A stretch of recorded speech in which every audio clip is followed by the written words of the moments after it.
The diesel particulate filter, or DPF, is a critical component in modern diesel engines that captures harmful soot particles from the exhaust system. When the DPF becomes full of soot, your vehicle's dashboard will display warning lights to alert you that regeneration is needed.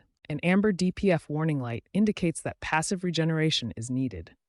This means you should drive at highway speeds of 40 miles per hour or more for 15 to 20 minutes. A flashing DPF light indicates active regeneration is required immediately. The engine will inject extra fuel to raise exhaust temperatures to 600 degrees Celsius to burn off the accumulated soot.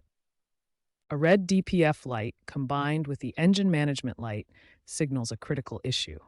This requires immediate professional attention or forced regeneration to prevent severe engine damage. Ignoring these warning lights can lead to limp mode, where your engine's performance is severely restricted to prevent damage. This requires immediate professional attention and can be costly to repair. When the DPF warning light persists after highway driving, the next step is using an OBD scanner to check the soot loading percentage and initiate forced regeneration. During forced regeneration, monitor the exhaust temperature carefully.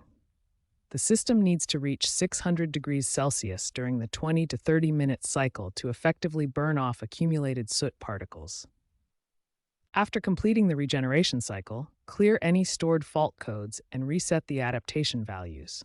This ensures the system recognizes the successful cleaning and resets the soot loading counter. If forced regeneration fails to resolve the issue, professional cleaning becomes necessary. Chemical cleaning works for moderate blockages, while ultrasonic cleaning is required for heavily contaminated filters. DPF replacement is the last resort, typically needed after 150,000 miles or when the filter substrate is physically damaged. This is the most expensive option, costing between $2,500 and $4,500, including labor. Prevention is always better than repair. Use low-ash engine oil as specified by your manufacturer, ensure all sensors are functioning properly, and maintain regular service intervals to prevent DPF issues before they occur.